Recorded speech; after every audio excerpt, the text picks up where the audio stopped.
Hello, I'm Greg Euland, Marketing Director at Reynolds & Reynolds, and this is Connected, the podcast with best practices and ideas to help navigate what is going on in the automotive retail industry in the world today.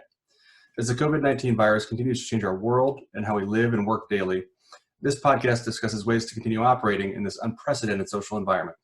On today's episode, we have with us Jeff Risner, CEO at the Appraisal Lane. Jeff, thanks for joining. Greg, thanks for having me.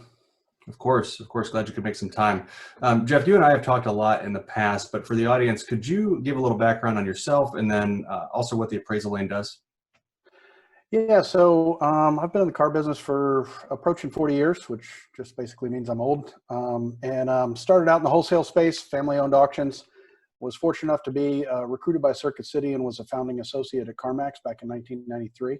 And that really kind of charted my course. I love structure, I love process, and I love making data-driven decisions, and that's kind of affected my career moves going forward. Spent some time at Lithia Motors as vice president of new and used vehicles. At the time, we had 112 rooftops across 15 states, so I got a taste for scale and scope and working across markets. Also had a stint where I was a co-owner of an independent auction in Georgia for about 15 years, and more recently, co-founder and CEO of the Appraisal Lane. The Appraisal Lane is a kind of mobile-based community, kind of like a live trade desk where it's connecting consumers with dealers and consumers with a live marketplace. And dealers can use it to either value trades prior to trading, liquidate inventory that's in stock, or source inventory from other dealers or consumers in that space. Good. All right, thank you. So with that background, obviously I want to talk with you about the appraisal process today.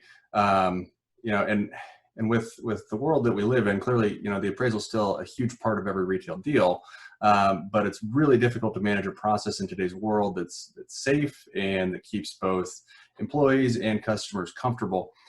So what are you seeing changing in the appraisal process right now? I think as an industry, our biggest challenge around trades is how can you migrate best practices and what you've executed for the previous few decades and going through physically at the brick and mortar locations, how can you migrate that upstream? How can you do that remotely and still have an engaged, connected process that helps educate the consumer, not only on the number, but how you got to the number and make them feel comfortable with it and allow them to move forward with you towards a transaction. So social distancing has made that more important than ever. There is no other way to interact with them right now except remotely. And, that's our message is consistent. We've been touching consumers for almost a year, and it's just more relevant now. So we're getting a lot of traction in that space and a lot of experience. Yeah, that makes a lot of sense. So with Jeff, I'm curious too, because, being in the space that you're in specifically, it's interesting. So with the future so uncertain, we don't know how long this is going to last or what it's going to look like on the other side when we come out of it.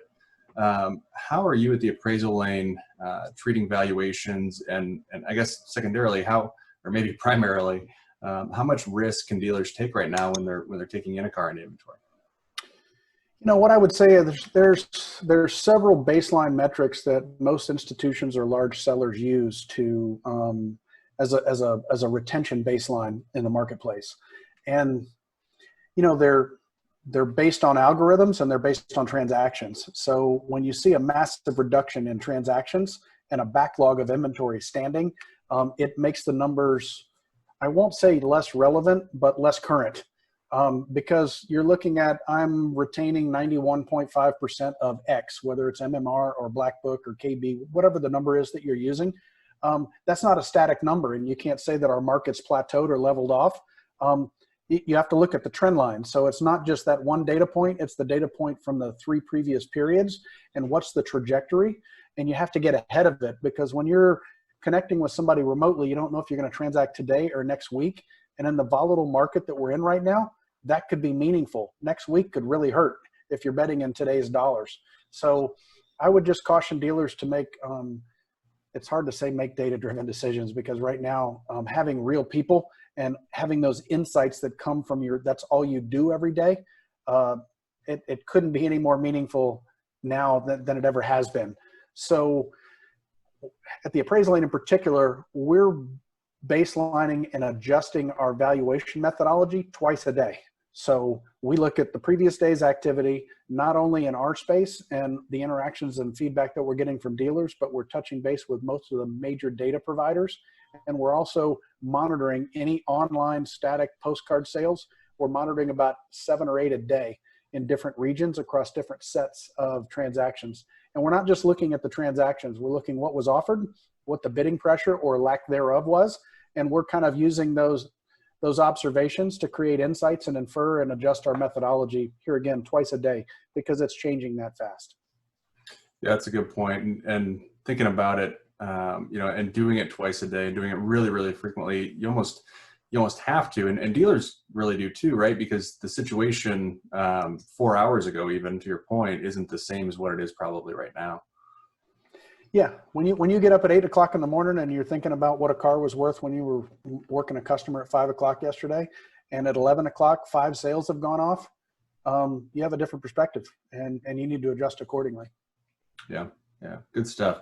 Well, Jeff, definitely appreciate you taking a couple minutes out of your day to chat. Before we hop off, and while we have the audience here, anything else that you want to touch on, or anything you want to say? Yeah, I mean, like in the opening, I talked about we're a community-based, product, or we're a community, I guess is probably the best way to put it. And so we spend a lot of time connecting with all the members in our community, both buyers and sellers, talking about best practices. And we're seeing a lot of dealers leverage our consumer connectivity to set up and schedule one-on-one deliveries and pickups to transact with customers. And then they're following, simple procedures like wiping down the steering wheel, wiping down the handles on the car.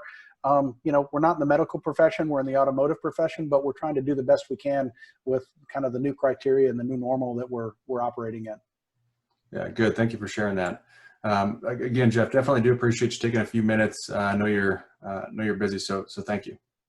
No, thank you, Greg. I appreciate the opportunity. Absolutely.